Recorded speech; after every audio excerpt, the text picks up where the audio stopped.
அனைவருக்கும் வணக்கம். இந்த வகுப்பில் ஆகஸ்ட் 6ஆம் தேதி நடந்து முடிந்த இந்த 2A என்று சொல்லக்கூடிய டிஎன்பிஎஸ்சியில் 2A என்று சொல்லக்கூடிய அந்த தேர்வுக்கான வினாத்தாளில் உள்ள விடைகளை பார்க்குறோம். அதற்கான விளக்கங்களையும் இங்கே நம்ம பார்க்கலாம். குறிப்பாக இதில் நம்ம என்ன செய்ய போகிறோம் அப்படின்னா, இந்த வினா பகுதி பாடப்புத்தகத்தில் எந்த பகுதியிலிருந்து எடுக்கப்பட்டது, அதன் வகுப்பு, அது எந்த பருவத்தில், first term, second term, third term, அந்த பருவத்தில் எடுக்கப்பட்டது, எந்த பக்கத்தில் இருந்து எடுக்கப்பட்டது என்ற செய்தியெல்லாம் சொல்கிறேன். அதை நீங்கள் குறிச்சுக்கிட்டீங்கன்னா திரும்ப பார்க்கறதுக்கு உங்களுக்கு எளிமையாக இருக்கும். அந்த அடிப்படையில் இப்போ 1வது கேள்வியிலிருந்து நம்ம தொடங்கலாம். பாலை நிலத்திற்குரிய பறவைகள் யாவை என்று ஒரு கேள்வி கேட்கப்பட்டிருக்கு. இப்போ நம்ம அகத்திணையில் குறிஞ்சி, முல்லை, மருதம், நெய்தல், பாலை என்று 5 வகை நிலங்களை சொல்லுவோம். அதில் வாழுகின்ற அந்த கருப்பொருள் என்று சொல்லும்போது தெய்வம், உணவு, மக்கள், விலங்குகள், பறவைகள், பூ, பண், பாலை என்று சொல்லி அங்கே உள்ள கருப்பொருள்களை பற்றி சொல்லிக்கொண்டே போவார்கள். கருப்பொருள் என்பது வேற ஒன்றுமில்லை, மனித வாழ்க்கைக்கு துணை நிற்கக்கூடிய அனைத்துமே கருப்பொருள்கள் தான். அந்த மாதிரி இலக்கணத்தில் பிரிக்கப்பட்டிருக்கு. அந்த அடிப்படையில் 5 நிலம், குறிஞ்சி, முல்லை, மருதம், நெய்தல், பாலை என்று சொல்லக்கூடிய 5 நிலங்களிலே பாலை நிலத்திற்குரிய பறவை எது என்று வினா கேட்கப்பட்டிருக்கு. விடை 4 விடைகள். ஏ கிளி, மயில், பி நாரை, அன்னம், சி புறா, பருந்து, டி கடற்காகம் என்று கொடுக்கப்பட்டிருக்கு. இப்பொழுது நாம ஒவ்வொரு பறவையும் எங்க இருக்குன்னு, எங்க வாழக்கூடியது என்பதை அந்த 5 வகை நிலத்தை வைத்தே நாம சொல்லிவிடலாம். உங்களுக்கு அதுக்கு முன்னாடி ஒரு செய்தி தெரிஞ்சிருக்கும். குறிஞ்சி என்றால் மலையும் மலை சார்ந்த பகுதியும், முல்லை என்றால் காடும் காடு சார்ந்த பகுதியும், பாலை என்றால் சுரமும் சுரம் சார்ந்த பகுதியும், அதாவது பாலைவனம் என்று சொல்வார்கள். நெய்தல் என்று சொன்னால் கடலும் கடல் சார்ந்த பகுதியும், முல்லை என்றால் காடும் காடு சார்ந்த பகுதியும் என்று நாம் படிச்சிருக்கிறோம். அந்த அடிப்படையில் பார்க்கும்போது இப்ப கிளி, மயில் என்று சொன்னாலே அது பொதுவாக இப்படி நீங்க இன்றைக்கு உள்ள நிலைமையை வைத்துக் கொண்டு பார்த்தால் அது தவறு மாதிரி தோன்றும். ஆனால் உண்மையை உணர்ந்து புரிந்து கொண்டால் அது எளிமையா இருக்கும். குறிஞ்சி என்பது மலையும் மலை சார்ந்த பகுதியும். குறிஞ்சி அந்த மலைப்பகுதி பார்த்தாலே இருக்கக்கூடிய நிலப்பகுதியிலேயே மலைப்பகுதி ரொம்ப அழகா இருக்கும் பார்க்கறதுக்கு. அதை வைத்துக்கொண்டு நாம் அங்க இருக்கக்கூடிய பொருட்களும் பெரும்பாலும் அழகா இருக்கும்.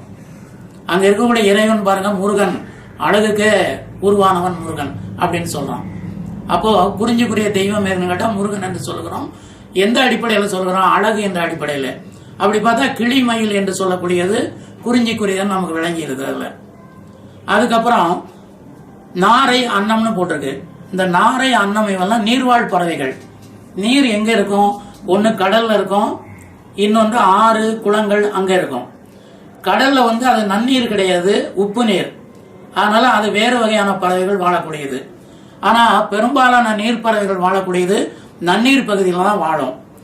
அந்த நன்னீர் பகுதி இருக்கக்கூடிய பகுதி எதுன்னு கேட்டீங்கன்னா மருத நிலம் தான். மருதம் என்றால் வயலும் வயல் சார்ந்த பகுதியும், வயலுக்கு தேவையான, வேளாண்மைக்கு தேவையான தண்ணீர், நல்ல தண்ணீர், அங்க குளங்கள், குட்டைகள், ஆறு போன்றவை இருக்கும். அங்கே வாழக்கூடிய பறவை நாரை, அன்னம் நமக்கு தெளிவாக விளங்குகிறது. அடுத்ததாக பாலை. பாலை என்று சொன்னாலே அது ஒரு வறண்ட பகுதி என்று பொருள்.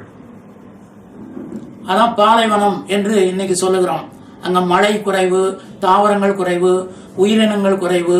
அப்படியே உயிரினங்கள் இருந்தால் கூட அது கொஞ்சம் கொடூரமாக, வெயில் எப்படி கொடூரமா இருக்கோ, வெயில் மிகுதியா அடிக்கக்கூடியதான் பாலைவனம். வெயில் எவ்வளவு கொடூரமா இருக்கோ அதே போல அங்க இருக்கக்கூடிய மக்கள், விலங்குகள், பறவைகள் எல்லாமே கொடூரமா தான் இருக்கும். அப்படி பார்த்தா இந்த பருந்து என்பது கொஞ்சம் பார்க்கறது கொடூரமான பறவை. கழுகு இதெல்லாம் சொல்லலாம்.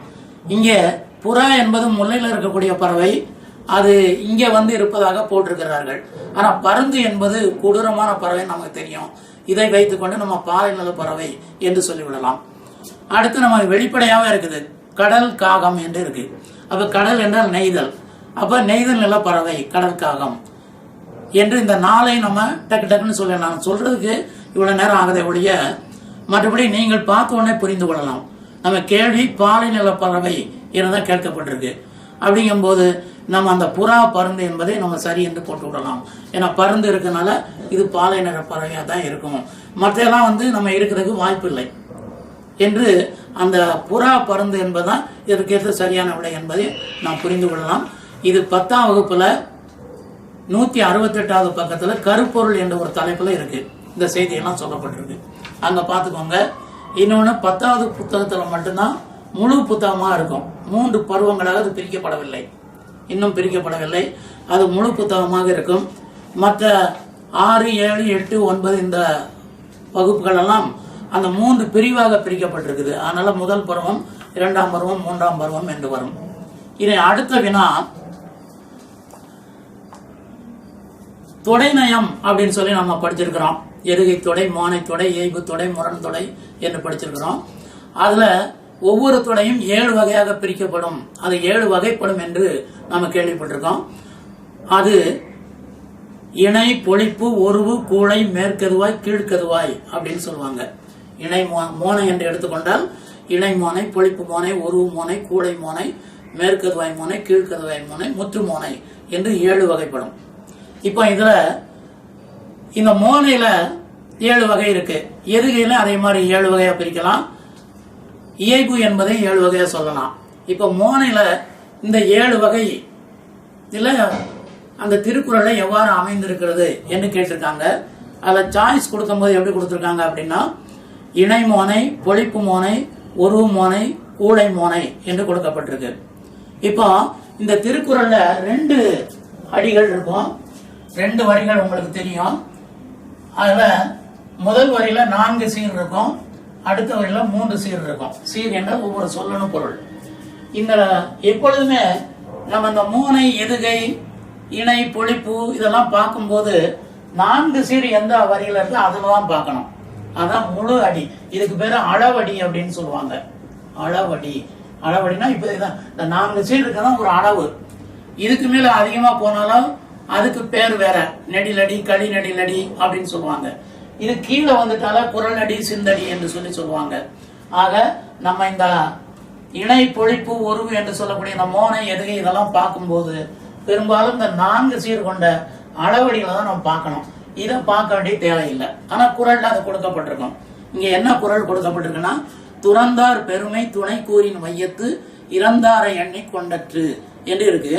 நம்ம துறந்தார் பெருமை துணை கூறின் மையத்து அதை மட்டும் பார்த்தா போதும். இப்போ எப்படி அப்படின்னு கேட்டீங்கன்னா 4 சீர்கள் இருக்கு. இதுல சாய்ஸ் என்ன கொடுத்திருக்கு, இணை மோனை, பொழிப்பு மோனை, ஒருவு மோனை, கூடை மோனை என்று இருக்கு. அப்ப மோனையினுடைய வகைகள் தான் இவை. எனவே அந்த 7 வகைகள் இருக்கு இல்லையா, அதை பற்றி கொஞ்சம் தெரிந்து கொண்டால் இது சொல்றதுக்கு நம்ம எளிமையா இருக்கும். அதை சொல்வதற்கு ஒரு எளிய முறை, இப்போ இத 1, 2, 3 என்று 4 என்று வைத்துக் கொள்வோம். இது 1வது சீர், 2வது சீர், இது 3வது சீர், 4வது சீர்.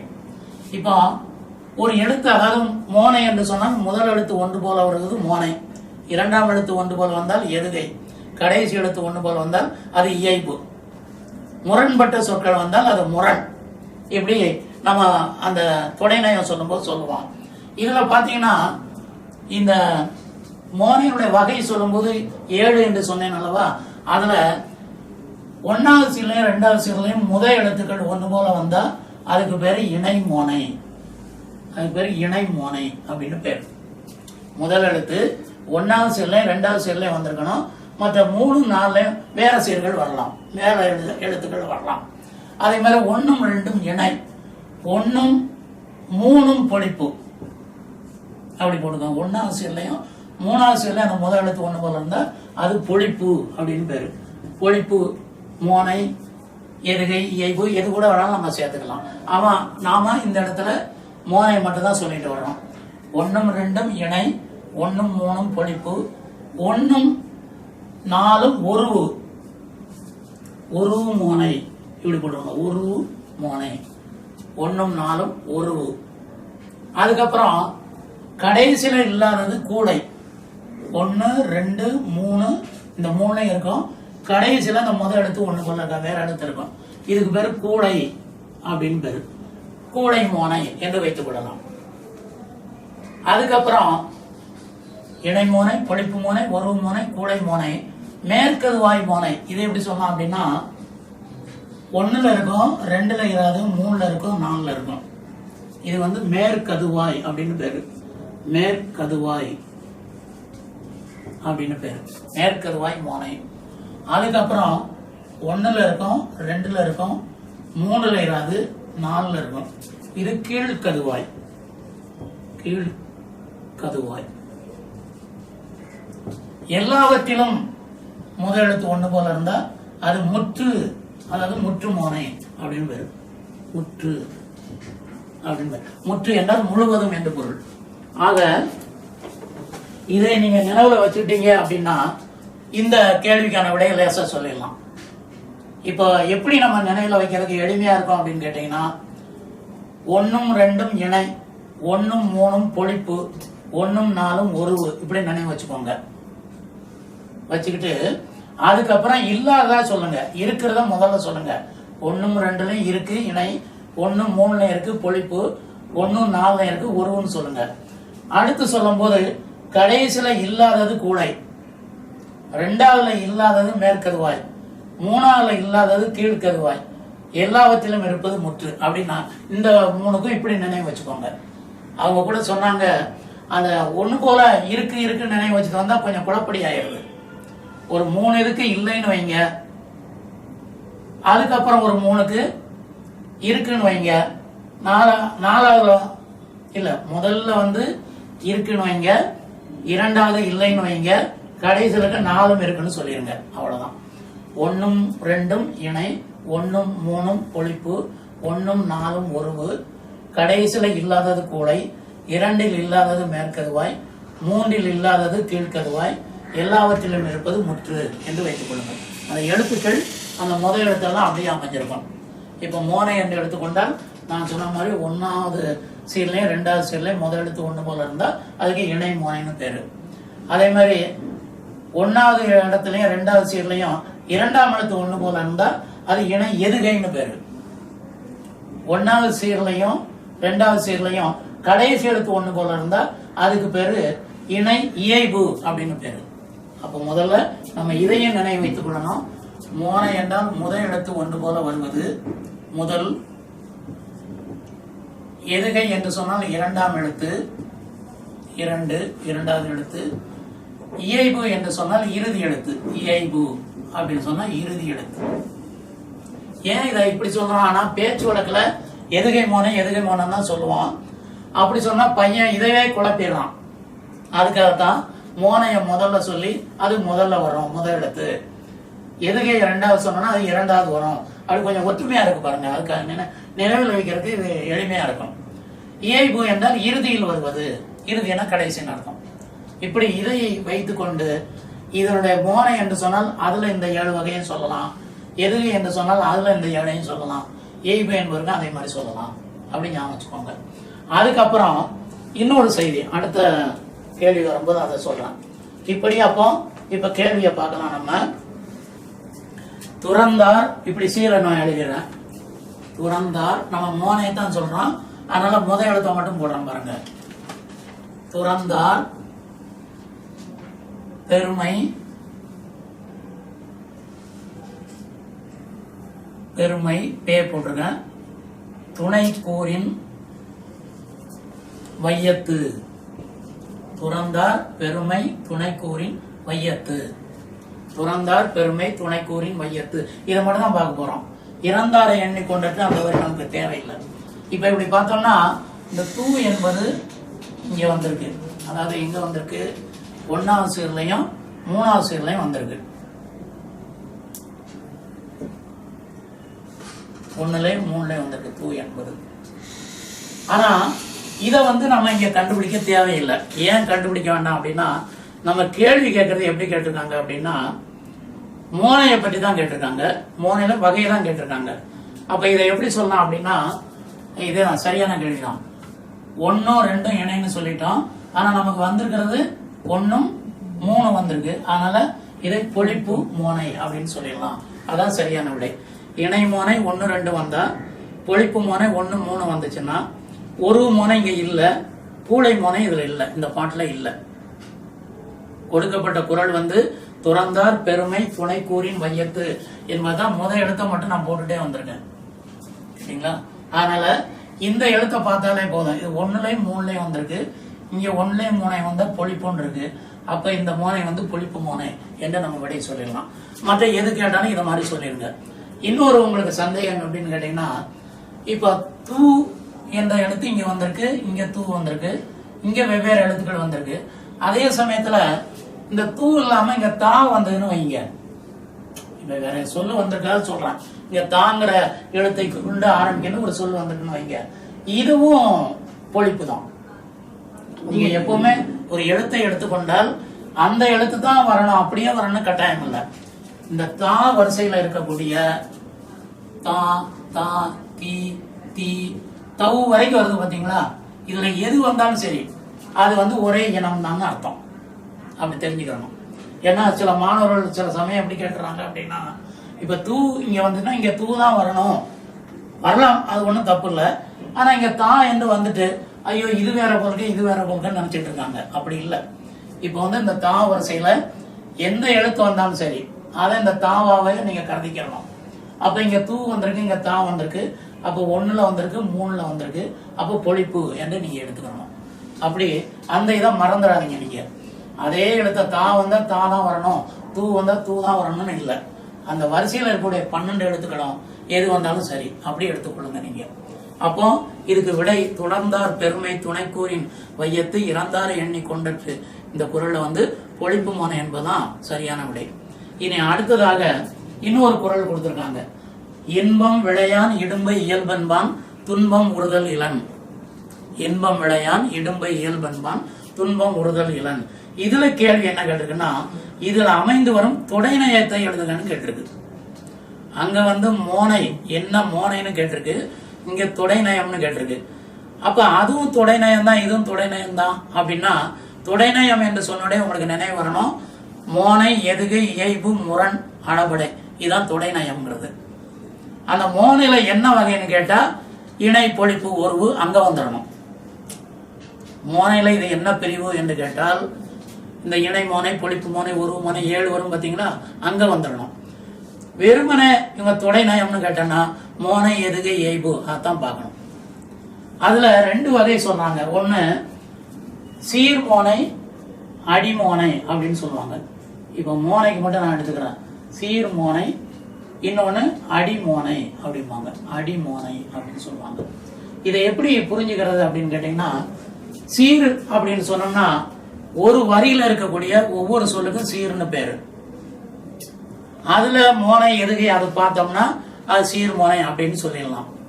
அடிமோனை அப்படின்னா ஒவ்வொரு வரியிலையும் இது ஒரே வரியில இருக்கக்கூடியதை பார்க்கணும். 1வது சீர், 2வது சீர், 3வது சீர், 4 சீர் இருக்கும். இதை பார்க்கறது என்னன்னு கேட்டீங்கன்னா, மோனையின் வகை என்ன, மோனை என்ன எதுகை என்ன இயைபு அப்படின்னு கேட்டா இந்த இதை நீங்க பார்க்கணும். இது இந்த 7 இருக்கு பாருங்க, இதை பார்த்துக்கிறணும். அதே தொடை, இங்க கேள்வி என்ன கேட்டிருக்காங்கன்னா, இது அமைந்து வரும் தொடை நயம் என்னன்னு கேட்டாங்கன்னா, தொடை என்று சொன்னாலே அந்த மோனை எதுகை இயைபு அதுக்கப்புறம் அளபடை முரண் அப்படின்னு சொல்லி 5 இருக்குது. நமக்கு கேட்கக்கூடியது மோனை எதுகை இயைபு இது கேட்பாங்க, முரண் கூட கேட்கலாம். இங்க என்ன கேள்வி கேட்டிருக்குன்னா, இதுல அமைந்து வரும் தொடை நயம் என்ன அப்படின்னு கேட்டிருக்கு. நேர சாய்ஸ்க்கு வாங்க. அப்போ சாய்ஸ்ல என்ன போட்டிருக்குன்னா, அடி முரண், அடி மோனை, அதுக்கப்புறம் அடி இயைபு. இப்ப முரண் என்று சொன்னால் முரண்பட்ட சொற்கள் வருவது, மோனை என்றால் முதல் எழுத்து 1 போல வர்றது, இயைபு என்றால் கடைசி எழுத்து 1 போல வர்றது, எதுகை என்றால் 2ஆம் எழுத்து 1 போல வருவது. அப்படின்னு இதை மட்டும் பார்த்துக்கணும். எதுவும் இல்லைங்கிறதுக்கு அடுத்து வருவோம். இதுல அந்த அடி, நான் சீர் மோனை என்று சொல்லும்போது இதை பார்க்கணும், சீர்களை பார்க்கணும், அதாவது ஒரே வரிகளை பார்க்கணும்னு சொன்னேன். அடி என்று சொல் வந்துட்டோம்னா அடிமோனை என்று சொன்னால், அடி என்று சொன்னால் வரின்னு அர்த்தம். இது 1வது வரி, 2வது வரி, 3ஆம் வரி, 4ஆம் வரி. இதுல முதல் எழுத்து 1 போல வந்தா இதுல காணு முதல்ல ஆரம்பிக்கணும் வைங்க, 2ஆம் வரியிலையும் காணு ஆரம்பிக்குது, இதுல கீன்னு ஆரம்பிச்சிருக்கு, இதுல கூன்னு ஆரம்பிச்சிருக்கு, அப்படி வச்சுக்கிறோமே. அப்ப இதெல்லாம் இந்த ஒவ்வொரு வரியிலையும் முதல் எழுத்து 1 போல இருக்குன்னு அர்த்தம். அப்ப இதுக்கு பேர் என்ன பேருனா அடிமோனைன்னு பேரு. அடிகள் தோறும் முதல் எழுத்து 1 போல வந்தா அடிமோனை, சீர்கள் தோறும் முதல் எழுத்து 1 போல வந்தா அது சீர்மோனைன்னு பேரு. அப்படி ஞாபகம் வச்சுக்கோங்க. அடி என்றால் வரிங்கிறத மறக்காதீங்க. இங்க நமக்கு சாய்ஸ் என்ன கொடுக்கப்பட்டிருக்குன்னா, அடி முரண் கொடுக்கப்பட்டிருக்கு, அடி மோனை கொடுக்கப்பட்டிருக்கு, அடி இயல்பு கொடுக்கப்பட்டிருக்கு. இப்ப திருக்குறளை படிங்க. இன்பம் விளையான் இடும்பை இயல்பன்பான் துன்பம் உறுதல் இளன். இதுல பாத்தீங்கன்னா இன்பம் துன்பம்ங்கிற ஒரு எதிர் சொல் அங்க இருக்கு. இப்படி வர்றதான் முரண் தொடை அப்படின்னு சொல்லுவாங்க. எதிர் சொல் வந்தா அது முரண் தொடை. இன்பம் துன்பம் இதுல அடி முரண் என்று ஒரு சாய்ஸ் நமக்கு இருக்கு. அப்ப முரண்பட்ட சொற்கள் ஒவ்வொரு அடியிலையும் வந்திருக்கு. அதனால இத விடை வந்து அடி முரண்னு போட்டுடலாம். ஆனா நீங்க சொன்ன மாதிரி முதல்ல ஒண்ணு சொன்ன பாருங்க, இன்பம் விளையான் இடும்பை இயல்பன்பான் 3 ஈ வந்திருக்கு. அந்த இடத்துல நம்ம சாய்ஸ் இங்க உள்ளது இல்லை. நம்ம முதல்ல பார்த்த மாதிரி இணை பொழிப்பு ஒருவு கூளை அந்த மாதிரி சாய்ஸ் இங்க இல்லை. அது மட்டும் இல்ல, கடைசியில் நம்மளை குழப்புற அளவுக்கு எதுவும் இல்லைன்னு வேற ஒண்ணு போட்டாங்க. அப்ப நம்ம அதை சொல்ல கூட ஒரு வாய்ப்பு இருக்கு. ஆனால் நம்ம எப்படி நினைவு வச்சுக்கிறோம் அப்படின்னா, மோனையினுடைய வகை, எதுகையின் வகை, இயல்பின் வகை அப்படின்னு கேட்டாங்கன்னா இதை ஞாபகம் வச்சிடணும். எதை இணை பொழிப்பு ஒரு கூடை அதை ஞாபகம் வச்சிடணும்.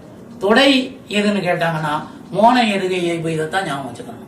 அப்ப வந்து சீர் மோனை தொடங்கினா அது ஆன்சர் கரெக்டா வருமா? அந்த இடும்பை இதுல அது சீர்மோனைன்னு கேட்டாங்கன்னா சரியா வரும், அது சரியா வரும். அப்படி ஒரு கேள்வி அங்க இல்லை. அதனாலதான் நம்ம அதை விட்டுட்டு இந்த அடிமுரண் அதுக்கு மட்டும் நம்ம வந்துட்டோம் இங்க. எனவே நீங்க கேட்ட கேள்வி சரியான கேள்வி. அப்ப ரெண்டும் குழப்பக்கூடிய கேள்வியா இருக்கு, இந்த 2ஆம் கேள்வியும் 3வது கேள்வியும். அப்ப தொடை அப்படின்னு கேட்டாங்க அப்படின்னா நம்ம மோனை எதுகை இயல்பு முரண் இதை பார்க்கணும். அந்த மோனையினுடைய வகைன்னு சொல்லி அந்த மாதிரி கேட்டாங்க அப்படின்னா இணை பொழிப்பு ஒரு கூடை இதை பார்த்துக்கணும். இது ரொம்ப முக்கியம். சரி, அடுத்ததாக அடுத்த பகுதிக்கு போகலாம். இப்போ ஒரு சொல்லை கொடுத்து நேர் நிறை நேர் இந்த மாதிரி அசை சொல்லுவாங்க தெரியுமா? அசை சீர் பிரித்தல். நீங்க 9வது 10வது எல்லாம் படிச்சிருப்பீங்க. ஒரு குறளை கொடுத்துட்டு அழகிட்டு வாய்ப்பாடு கூறுங்க அப்படின்லாம் சொல்லுவாங்க. அப்படி சொல்லும் போது அதை எப்படி பிரிக்கிறது அப்படின்னு சொல்லிட்டு நேரசையா நிறையசையா அதை எவ்வாறு பிரிப்பது என்று சொல்ல முறை சொல்லியிருக்காங்க. அந்த முறை வந்து கொஞ்சம் கடினமான முறை. நேரசை என்றால் உங்களுக்கு நினைவு இருக்குமான்னு தெரியல. குறில் தனியா வரணும், இல்லாட்டா குறில் கூட மெய்யெழுத்து சேர்ந்து வரலாம். நெடில் தனியா வரலாம், நெடில் கூட மெய்யெழுத்து சேர்ந்து வரலாம். இது வந்து நேரசை அப்படின்னு சொல்றோம். நிறையசை என்று சொல்லும் போது குறில் நெடில் சேர்ந்து வரலாம், இல்லாட்டா குறில் நெடில் சேர்ந்து மெய்யெழுத்து வரலாம், இல்லாட்டா இரு குறில் சேர்ந்து வரலாம், 2 குறில் சேர்ந்து வரலாம், இல்லாட்டா 2 குறில் சேர்ந்து மெய்யெழுத்து வரலாம். இது விதிமுறை. இந்த முறைப்படி பிரிச்சிங்கன்னா கொஞ்சம் கடினமா இருக்கும், நீண்ட நேரம் எடுத்துக்கிறோம் நம்ம பாக்குறதுக்கு. அதை விட ஒரு எளிய முறை இருக்கு, அதை நான் இப்ப சொல்லிடலான் இருக்கேன். இலக்கணம் வந்து இப்ப சொல்லல, நேரம் நிறைய போகும் என்பதனால. இப்போ இப்படி ஒரு சொல் கொடுத்திருக்காங்க, அரியவற்றுள் என்று ஒரு திருக்குறள் வரி. அரியவற்றுள் எல்லாம் அரிதே பெரியாரை பேணி தமரா குழல் என்று சொல்லக்கூடிய அந்த குறள்ல அரியவற்றுள் என்று ஒரு சொல் கொடுக்கப்பட்டிருக்கு. இடையிலம் அரியவற்றுள். இந்த சொல்ல மட்டும் அசை பிரிங்க அப்படின்னு கேட்டிருக்காங்க. கேள்வி என்ன கேட்டிருக்காங்கன்னா, அரியவற்றுள் இச்சொல்லை அசை பிரித்து சரியான விடை எழுதுக என்று கொடுத்திருக்காங்க. இப்ப அசை என்பது நேரசை நிறையசை, இந்த 2 தான். இந்த நேரசை நிறையசை விளக்கம் வந்து இப்போதைக்கு நமக்கு வேண்டாம். அது வந்து ரொம்ப நீளமா போயிட்டு இருக்கனால நேரம் எடுக்கிறதுனால இந்த மாதிரி ஒரு கேள்வி கேட்டாங்கன்னா எப்படி அசை சீர் பிரிப்பீங்க அப்படிங்கிற ஒரு எளிய வழி இருக்கு. நீங்க திருக்குறள் முழுவதையுமே இப்படி பிரிக்கலாம், இந்த மாதிரி பிரிக்கலாம். ஒரு குறள் வேணா நம்ம பிரிச்சு காட்டுவோம். இப்ப இந்த இன்பம் விளையான் அந்த குறள் இருக்கு பாத்தீங்களா, அதை வேணா எடுத்துக்கிடுவோம். இன்பம் விளையான் இடும்பை இயல்பன்பான் துன்பம் உறுதல் இளன். உங்க கையில இருக்காது? இருக்கு. இப்போ இத பிரிக்கணும் அப்படின்னா முதல்ல மெய்யெழுத்துக்கள் வரக்கூடிய மெய்யெழுத்துக்கள் வருது இல்லையா, அதுக்கு பக்கத்துல ஒரு கோடு போடுறோம். பிரிக்கிறதுக்காக அடையாளமாக ஒரு கோடு போடுறோம். இப்ப மெய்யெழுத்துக்கள் அதாவது ஒற்றெழுத்துக்கள் சொல்லுவாங்க இல்லையா, அப்படி கோடு போட்டோம்னா இன் பக்கத்துல ஒரு கோடு, இம் பக்கத்துல ஒரு கோடு, இன் அடுத்து இன் பக்கம் ஒரு கோடு, இம் பக்கம் ஒரு கோடு, பிறகு இல் பக்கம் ஒரு கோடு, இன் பக்கம் ஒரு, அடுத்து ஒரு இன் பக்கத்துல ஒரு கோடு, துன் இன் பக்கம் ஒரு கோடு, இம் பக்கத்துல ஒரு கோடு, இல் பக்கம் ஒரு கோடு, ஒரு இன் பக்கத்துல ஒரு கோடு. அந்த அடிப்படையில நான் இதை பிரிக்கிறேன், இந்த சீரை பிரிக்கிறேன். இந்த இட்டு பக்கத்துல ஒரு கோடு, இழ் பக்கத்துல ஒரு கோடு. இப்போ இந்த இதை கொஞ்சம் பிரிச்சுட்டோம் நம்ம. அதாவது மெய்யெழுத்து பக்கத்துல கோடு போடணும். இது 1வது விதி, நாங்க கண்டுபிடிச்ச விதி. 2வது விதி என்னன்னு கேட்டீங்கன்னா, நெடில் எழுத்து வந்துச்சுன்னா அது பக்கத்துல ஒரு கோடு போடணும். நெடில். இப்ப இன்ப மழையான அந்த குரலுக்கு போவோம். அங்க போனோம்னா இந்த விளை லை என்பது நெடில் என்பதால் அது ஐ என்று வருகிறது. ஐ என்பது நெடில் என்பதனால விளை அது நெடில். இந்த யா என்பது நெடில் தாங்க. விளையான் என்பத யா என்பது நெடில். ஆனா அது பக்கம் மெய்யெழுத்து வந்ததுனால அந்த யா பக்கத்துல கோடு போட வேண்டாம். ஏன் அப்படின்னா, அப்படி கோடு போட்டீங்கன்னா அந்த மெய்யெழுத்து தனியா போயிடும். மெய்யெழுத்து வந்து ஒரு அரை டிக்கெட்டு மாதிரி, சின்ன குழந்தை மாதிரி கூட்டத்துல தனியா விட்டோன்னா காணாம போயிடுற மாதிரி, இது அது பக்கம் கோடு போட்டா இது தனியா போயிடும். அதனால அந்த யா வந்திருந்தாலும் மெய்யெழுத்துக்கு நம்ம கோடு போட்டதுனால இதுக்கு போட வேண்டிய தேவையில்லை. அதுக்கப்புறம் அப்படியே நெடில் வாங்க. நெடில் பாத்தீங்கன்னா அந்த பா என்பது நெடில் இருக்கு. இயல்பெண் பான், பா என்பது நெடில். அந்த இன் பக்கம் மெய்யெழுத்து வந்தனால போட வேண்டாம். அதுக்கப்புறம் அவ்வளவுதான், முடிஞ்சு போச்சு. ஆக முடிந்தால் இந்த நெடில் எழுத்துக்கெல்லாம் 1 2 தான் வரும், அதிகமா வராது.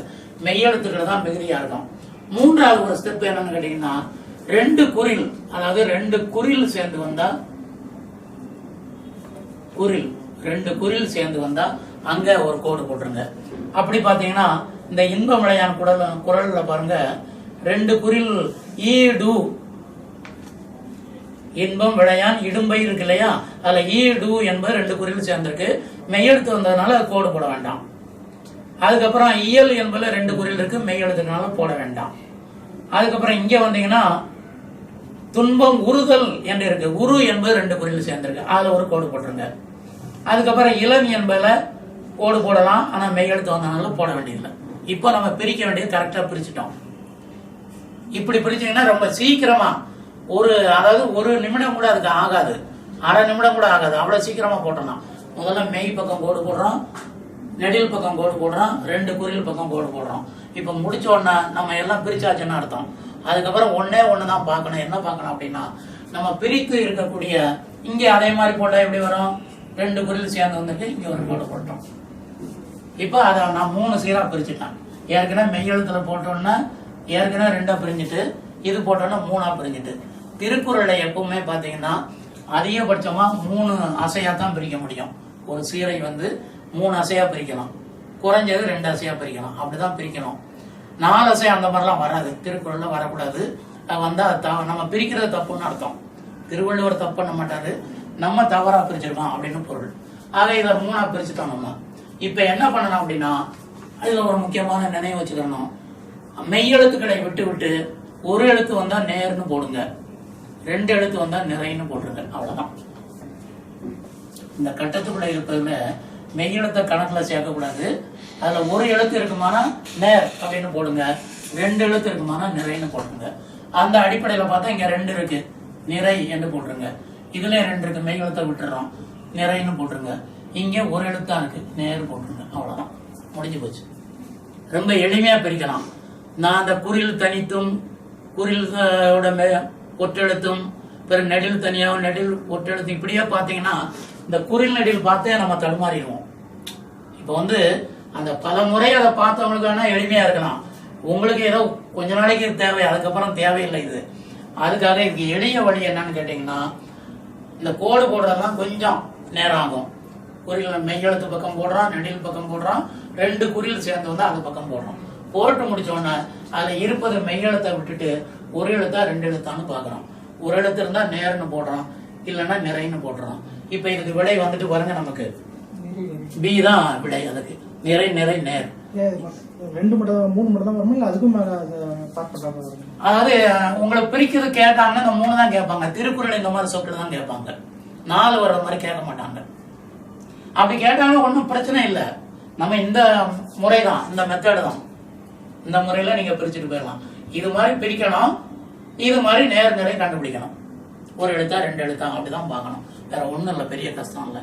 அப்ப இதுக்கு விடை வந்து நிறை நிறை நேர் என்பதான் சரியான விடை. அதுக்கப்புறம் 5வது கேள்வி, 4 கேள்வி முடிஞ்சிட்டு 5வது கேள்வி வந்து பொறுத்துக என்று இருக்கு. இந்த பகுதி வந்து நீங்க ஆகுபெயர் என்று ஒன்று கேள்விப்பட்டிருப்பீங்க. இது 9ஆம் வகுப்புல இருக்கு. அது முதல் பருவ புத்தகத்தில் அது இருக்கு. 56வது பக்கத்தில் இருக்கு. 9ஆம் வகுப்பு 56வது பக்கம் முதல் பருவத்தில் அது இருக்கு. இது ஆகுபெயர் மொத்தம் 16ன்னு சொல்லுவாங்க. 16 ஆகுபெயர். அதுல முதல்ல ஒரு 6 ஆகுபெயர் ஒரு வகையில வந்துடும். பொருள், இடம், காலம், சினை, குணம், தொழில் என்று 6 ஆகுபெயர் ஒரு வகையில வரும். இந்த இங்க கொடுக்கப்பட்டிருக்கு பாருங்க, இந்த 3 இது வந்து அளவை ஆகுபெயர் சொல்லுவாங்க. இது 4ல வந்துடும். 4 வகையா வந்துடும். பின்னாடி ஒரு இப்ப 6 நாளும் 10, இன்னொரு 6 வெவ்வேறு வகையில வரும். இந்த அளவை ஆகுபெயர்ல 4 இருக்கு.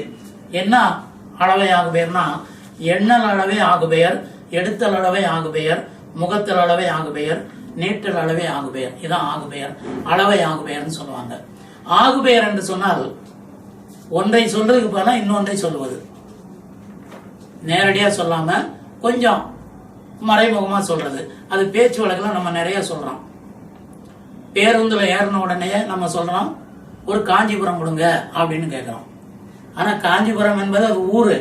காஞ்சிபுரத்தை கண்டக்டரால நம்ம கொடுக்க முடியாது. ஆனா அங்க என்ன பொருளை தருது? சீட்டை குறிக்குது. அது இந்தியா வென்றது என்று சொல்லுகிறோம். இந்தியா என்பது ஒரு நாடு. நாடு போய் எப்படி வரலும்? அந்த இந்தியாவிலிருந்து சென்ற அணி வென்றது என்று அதுக்கு பொருள். இப்படி ஆகுபெயரை பற்றி பெரிய ஒரு 16 வகை பெரிய விளக்கங்கள் எல்லாம் உண்டு. இதுல அந்த அளவை ஆகுபெயர் 4 அடிப்படையில வரும். ஒன்று எண்ணல் அளவை. எண்ணல்னா எண்ணிக்கிட்டே போறது. இப்ப பாத்தீங்கன்னா ஆப்பிள் என்ன விலைன்னு கேட்கிறோம். இப்ப கிலோ கணக்குல அதை சொல்லலாம். சில சமயம் எண்ணி கொடுப்பாங்க. அதாவது 10 டஜன் இவ்வளவு, இல்லாட்டி ஒரு 10 பழம் இவ்வளவு. ட்ரெயின்ல எல்லாம் பாத்தீங்கன்னா 5 பழம் 100 ரூபாய், 10 பழம் 100 ரூபாய் இப்படி எல்லாம் விற்பாங்க. அப்போ நம்ம என்ன கேட்கறோம்? ஒரு 5 கொடு அல்லது 10 கொடுன்னு கேட்கிறோம். 5 ஆப்பிள் பழம் கொடுன்னு கேட்டா பிரச்சனை இல்லை, நம்ம சொல்லி நேரடியா கேட்டுறோம். இப்ப 5 கொடுன்னு கேட்டோம்னா அந்த 5 என்பது ஆப்பிளை போய் குறிக்குது இல்லைங்களா? இது நம்பர் அடிப்படையில, எண்ண அடிப்படையில வந்ததுனால இது எண்ணல் அளவை ஆகுபெயர். ஒன்று பெற்றால் ஒளிமயம்னு சோர்ல எல்லாம் எழுதி போட்டிருக்காங்க. இப்ப 1 என்பது என்னங்க? 1 என்பது குழந்தைய குறிக்கும். 1ங்கிற அந்த நம்பரை குறிக்கலாங்க. ஒரு குழந்தை பெற்றால் ஒளிமயமா வாழலாம் என்ற கருத்தை சொல்றதுக்கு 1 பெற்றால் ஒளிமயம். ஒரு குழந்தை பெற்றால் ஒளிமயம்னு போட்டிருந்தா பிரச்சனை இல்லை, அது ஆகுபெயர் இல்லை. அங்க 1ன்னு சொல்வது குழந்தையை குறிக்கிறது, எனவே ஆகுபெயர். அது எண்ணின் அடிப்படையில் வந்ததுனால எண்ணல் அளவை ஆகுபெயர் அப்படின்னு அதுக்கு பேரு. அது கேட்கல இங்க.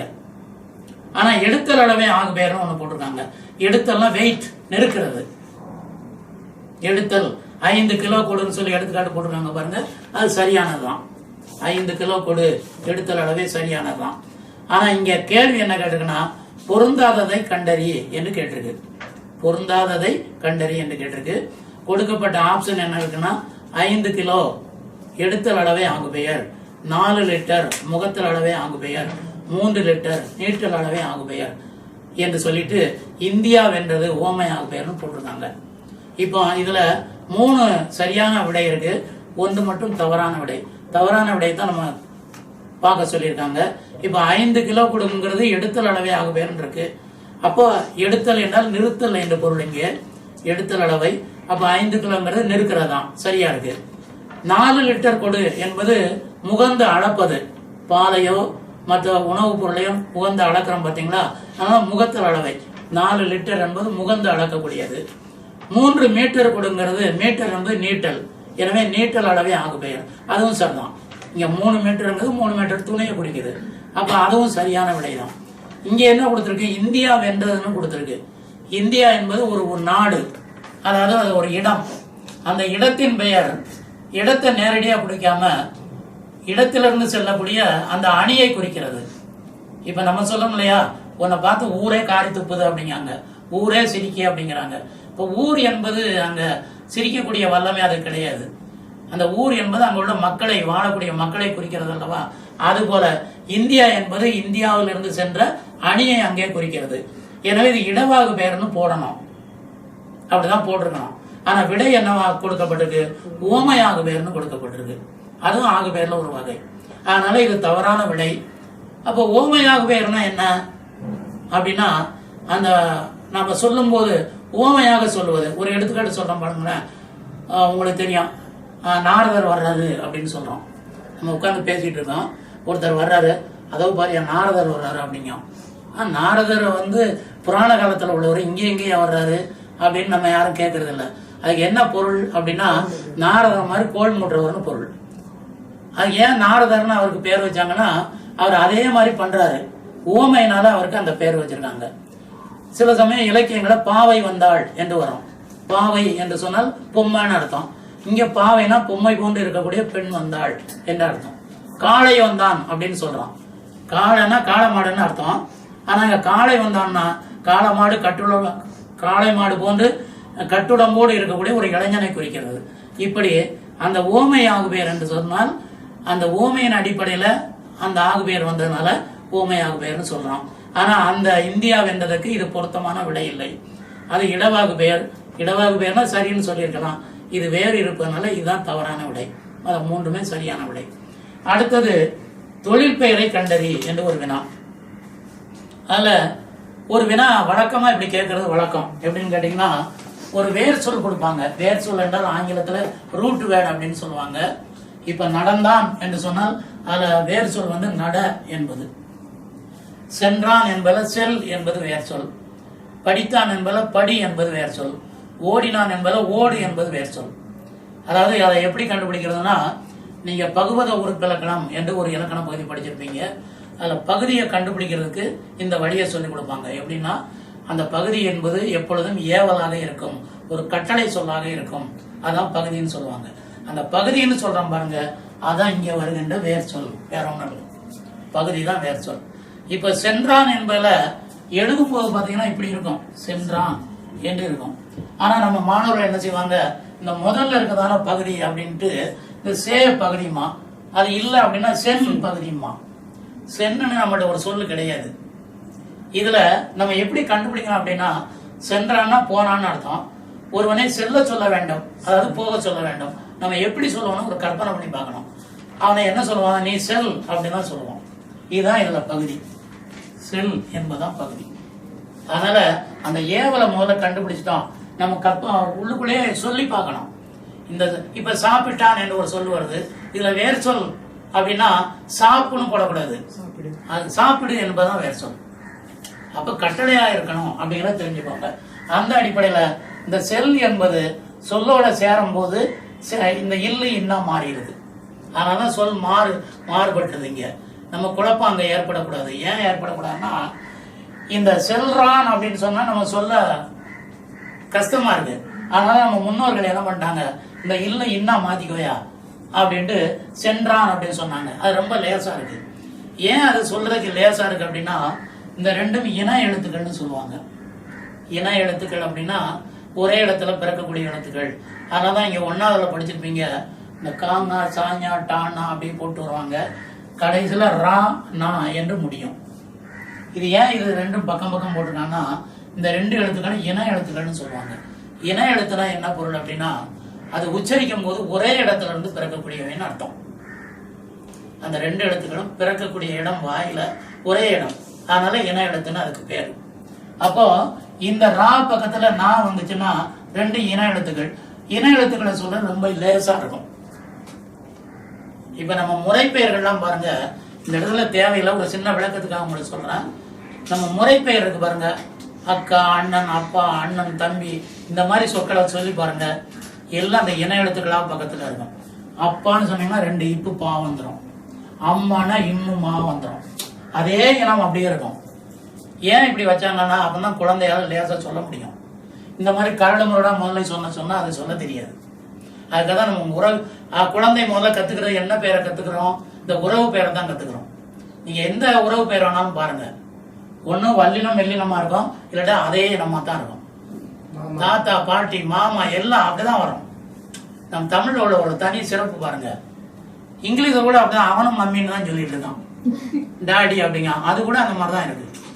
அப்ப உறவு பெயர்கள் வந்து குழந்தைகளை கத்துக்கிறக்கூடிய பெயர், அவை இன எழுத்துக்களை தான் இருக்கின்றன. அந்த அடிப்படையில செல்றான் சொல்ல முடியல, சென்றான் என்று சொல்லுகிறோம்.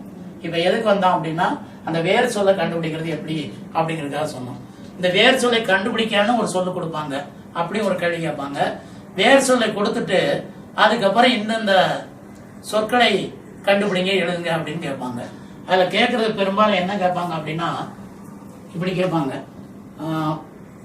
பெயரச்சம் இதை கண்டுபிடிங்கன்னு கேட்பாங்க. பெயரச்சம். வினையச்சம் கேட்பாங்க. வினையச்சம். அதுக்கப்புறம் தொழில் பெயர் கேட்பாங்க. தொழில் பெயர். அதுக்கப்புறம் அந்த வினைமுற்று கேட்பாங்க. வினைமுற்று அது கேட்கலாம். வினையாளனையும் பெயர்னு ஒன்று இருக்கு. வினையாளனையும் பெயர். வினையாளனையும் பெயர் அப்படின்னு ஒண்ணு கேட்கலாம். பெயரச்சம், வினையச்சம், தொழில் பெயர், வினைமுற்று, வினையாளனையும் பெயர். இந்த தொழில் பெயர் போட்டோம், இந்த மாதிரி மாற்றுக அப்படின்னு கேட்பாங்க. ஒரு வேர் சொல்ல கொடுப்பாங்க, இல்ல ஏதாச்சும் ஒண்ணு கேட்பாங்க, இல்லாட்டி அவன் மாத்தி வச்சுக்கிட்டு இதை கண்டுபிடின்னு கேட்பான். இப்ப நம்ம கேள்வி அப்படிதான் கேட்டிருக்காங்க. எப்படின்னா தொழில் பெயரை கண்டறி. வேர் சொல் வந்து வா என்று கொடுக்கப்பட்டது. இப்ப வந்தான் என்பதுல பகுதி, இப்ப வந்தான் அப்படின்னு ஒரு சொல் இருக்கு. இதுல வேர் சொல் என்ன? வந்தான் என்பதுல வேர் சொல் வா. இந்த வாவா அந்த வாவா? அதான், இதுதான் வேர் சொல். நம்ம இதானே இருக்கு அப்படின்னு கேட்பீங்க, ஒரு கேள்வி கேட்பீங்க. இது வந்து வா என்று அப்படிதான் கூப்பிடப்பழக்கம் நமக்கு. அது சொல்லும் போது என்ன ஆயிட்டு, வா என்று குறிக்கிட்டு. அப்ப நாங்க பகுபதம் பிரிக்கும் போது இப்படி போடுவோம். வா போட்டு அடைவுக்குள்ள ஒரு சின்ன வா போட்டுருவோம். இப்படி போட்டுருவோம். இது என்ன அர்த்தம்னா, இந்த வாந்தான் அப்படிதான் முதல்ல இருந்திருக்கு. இந்த வாந்தான் வாந்தான்னு சொல்லி சொல்லி அது வந்தான் ஆயிட்டு கடைசியில. அப்ப அதுக்கு பகுதி வந்து வாதான். வா என்று அப்படி மருவி இருக்கு. அது விகாரம்னு சொல்லுவோம். அது ஒரு பக்கம் இருக்கட்டும். ஆக இங்க வா என்ற வேர் சொல் கொடுக்கப்பட்டிருக்கு. இதுல தொழில் பெயரை கண்டறின்னு இருக்கு. நம்ம கொடுக்கப்பட்டது என்னென்ன இருக்கு அப்படின்னா, வருதல், வந்து, வந்தான், வந்த என்று இருக்கு. இதுல தொழில் பெயரை எப்படி கண்டுபிடிக்கணும்? அது சுருக்கமான வழி. தொழில் பெயருக்கு தல் என்று இருக்கும். அந்த தல் வச்சு அப்படி கண்ணை மூடிட்டு அப்படியே போட்டுடலாம். இப்ப நடந்தான் என்பல நட பகுதி, அது தொழில் பெயரை மாத்தனா நடத்தல். கற்றான் என்பல கற்றல். இந்த மாதிரியே வரும். ஆக அந்த தல் சேர்த்து போட்டீங்க அப்படின்னா அது தொழில் பெயரா மாறிடும். வேறு ஒரு தொழில் பெயர் இருக்கு, அது இங்க விளக்க முடியாது, கொஞ்சம் கடினமானது. இப்போ நம்ம சொன்ன பாருங்க, வருதல். இப்ப வருதல் இங்க போட்டிருக்காங்களா? வருதல் தல் வந்திருக்கு, தொழில் பெயர் போட்டோம். இப்போ வரவுன்னு போட்டிருக்காங்க. வரவுன்னு போட்டிருக்காங்க. இதுவும் தொழில் பெயர் தான். அந்த வருதலோட மறு வடிவம் வரவு என்பது. நம்ம வரவு செலவு பாக்குறோம் இல்லையா, அது ஏன் வரவுன்னு பேரு? நம்மகிட்ட வருது, அது செல்லுவதனால அதுக்கு பேரு செலவுன்னு பேரு. அதை இன்னொரு வடிவத்தில் சொன்னா செல்லுதல்னு சொல்லலாம். செல்லுதலை செலவு என்று சொல்லுகிறோம், வருதலை வரவு என்று சொல்லுகிறோம். இந்த மாதிரி சொல்றோம் பாத்தீங்களா? அது இன்னொரு பெரிய தலைப்பு. அது இப்போ நீங்க தள்ள வச்சுட்டு இதை தொழில் பேர்னு கண்டுபிடிச்சிடலாம். எப்படி? இப்ப இதுக்கெல்லாம் சொல்றேன், உங்களுக்கு சொல்ல போறேன். இப்ப இதுல இருக்கு பாருங்க, இதெல்லாம் எதுன்னு கண்டுபிடிச்சிட்டு அதை எப்படி கண்டுபிடிச்சோம்னு சொல்ல போறோம். இப்போ வருதல் தொழில் பெயர் நம்ம விடையை கண்டுபிடிச்சிட்டோம். இவையெல்லாம் இல்லை, மற்றெல்லாம் விடையை தவறு. அப்ப அவையெல்லாம் என்ன அப்படின்னு கேட்டோம்னா, இப்ப வந்துன்னு இருக்கு, வந்து என்று இருக்கு. இது வந்து என்னன்னா, வந்துங்கிறது ஒரு எச்சம். எச்சம்னா முடிவடையாத சொல் அப்படின்னு அர்த்தம். எச்சம் என்று சொன்னால் அது முடிவு பெறல அப்படின்னா, இப்ப வந்தான் என்றால் முடிஞ்சு போச்சு, முற்றுப்புள்ளி வைக்கிறோம். வந்து அதுக்கப்புறம் ஏதோ போட்டா தான் முடியும். வந்து சாப்பிட்டான், வந்து உட்கார்ந்தான், வந்து சென்றான் என்று ஏதோ ஒரு சொல்ல போட்டாதான் இது முடிவடையுது. அப்படி அந்த சொற்கள்லாம் போடுற சொல்ல பாருங்க, வந்து நின்றான்னு வச்சுக்கலாம். வந்து நின்றான். இப்ப நின்றான் என்பது ஒரு வினைச்சொல். இப்படி வினைச்சொல்ல கொண்டு இது முடிஞ்சனால இதுக்கு வினையச்சம்னு பேரு. அப்போ இந்த சொல்ல நம்ம நல்ல கவனமா பார்க்கணும். அது பெயர் சொல்லா வினை சொல்லான்னு பார்க்கணும். இது வினை சொல்லாக இருக்குமானால் இந்த எச்சம் வினையச்சம். அப்படியே வந்தன்னு ஒண்ணு இருக்கு, இங்க போட்டிருக்காங்க. அந்த அது கீழே இருக்கு பாருங்க, டீல வந்த என்று இருக்கு. இப்ப இதுக்கு பக்கத்துல நின்றான் போட முடியுமா? வந்த நின்றான்னு போட மாட்டோம். வந்த என்ன போடலாம்? பையன் போடலாம், மாணவன் போடலாம், மாடு போடலாம். வந்த மாடு அல்லது வந்த மனிதன் அப்படி போடுவோம். மனிதன் இது வந்து ஒரு பெயர் சொல்லு. மனிதன் பெயர் சொல்லு, மாடு பெயர் சொல்லு, மாணவன் பெயர் சொல்லு. இது பெயர் சொல்ல போட்டா தான் இந்த எச்சம் வந்து முடிவடையும், சரியா முடிவடையும். போடலாம், நீங்க வந்த நின்றான்னு போடலாம், ஆனா அது வாக்கியம் ஆகாது, அதுக்கு பொருள் கிடையாது. இப்ப வந்த மனிதன் போட்டா அதுக்கு ஒரு பொருள் இருக்குது, நிறைய பொருள் இருக்கு. இப்ப வந்த காரணத்தால் அப்படின்னு சொல்லலாம். அது அந்த இடம் முடிகிறதுக்காக சொல்லலாம், அதோட முடிஞ்சு போகணும். உங்களுக்கு எந்த சொல்லை போட்டால் முடிவடையும். வந்த காரணத்தால அது இன்னும் தாண்டிட்டே போகுது. நான் இந்த சொல்லை முடிப்பதற்கு இன்னொரு சொல்லை போட்டு முடியுங்கள் என்று சொல்றேன். ஏன்னா இந்த சொல்லை இதுல முடிக்க முடியாது. இதை முடிக்கணும் அப்படின்னா இப்படி முடிக்கலாம், வந்தான் அப்படின்னு முடிச்சிடலாம். இந்த வந்தங்கிறது வந்தான்னு முடியும். அதையே சொல்ல அப்படியே முடிக்கலாம். இன்னொரு சொல்ல போட்டு முடிங்கன்னு நான் சொல்றேன் உங்களுக்கு. இன்னொரு சொல்ல போடும்போது ஒரு பெயர் சொல்லத்தான் நீங்க போட்டே ஆகணும் கட்டாயம். அப்படி சொல்லி பார்த்தீங்கன்னா உங்களுக்கு நல்லாவே தெரியும், தாய்மொழியா இருக்கிறதுனால. அப்போ மனிதன் என்ற பெயர் சொல்ல போட்டோன்னா இது முடிகிறதுனால, இது பெயர் சொல் கொண்டு முடிவதனால பெயர் எச்சம் அப்படின்னு இதுக்கு பேரு. இது வினை சொல்ல கொண்டுதான் முடியுது, எனவே இது வினை எச்சம். இதுக்கு எச்சம்னு பேரு. ஏன் அதுக்கு எச்சம்னு பேருனா அது முடிவடையாத ஒரு சொல்லு, இதுவும் முடிவடையாத ஒரு சொல்லு. இது பெயர் சொல்லை கொண்டு முடிவதனால் பெயரச்சம், இந்த வினை சொல்லை கொண்டு முடிவதனால் வினையச்சம், இது பெயர் சொல்லை கொண்டு முடிவதனால் பெயரச்சம். அப்படி வச்சுக்கோங்க. இதை வந்து கொண்டிருக்கான் கூட, அது கூட வந்து கொண்டு இருக்கிறான், அப்படி வந்து கொண்டு இருக்கிறான் அப்படி சொல்லலாம். அது வந்து நீளமான வந்து கொண்டு ஒரு நீளமான சொல்லாயிட்டு. ஆனா வந்து கொண்டுங்கிறது ஒரு முடியாத சொல்லதான், அது ஒரு எச்சம் தான். இருக்கிறான்னு எதை கொண்டு முடியுது? ஒரு வினை சொல்ல கொண்டுதான் முடியுது, அதனால அதை வினையச்சம் அப்படின்னு சொல்லிடலாம். நான் சின்ன சொல்லா இருக்கணுங்க உங்களுக்கு இந்த எடுத்துக்காட்டு சொன்னேன், இங்கேயும் அதே எடுத்துக்காட்டு தான் போட்டிருக்காங்க, அதுக்காக சொன்னேன். சரி, இப்போ இத கண்டுபிடிக்க இன்னும் ஒரு எளிய வழி ஒன்று இருக்கு. என்ன வழி அப்படின்னா, இந்த பெயரச்சம் இருக்கு பாருங்க, வந்த, இது வந்து ஆவுல முடியும் பெரும்பாலும். இந்த தா பிரிச்சு பாத்தீங்கன்னா இத்து கூட்ட நான்னு தான் கடைசியில் ஆ தான் இருக்கும். வரும், அது ஈ வர்றது இங்க வினையச்சத்துல வரும். பெயரச்சத்துல வந்து ஆ என்று வரும், வினையச்சத்துல இந்த ஊ என்றும் ஈ என்றும் வரும். ஊ ஈ. வந்து ஊல முடியுது, வணங்கி என்பது ஈல முடியுது.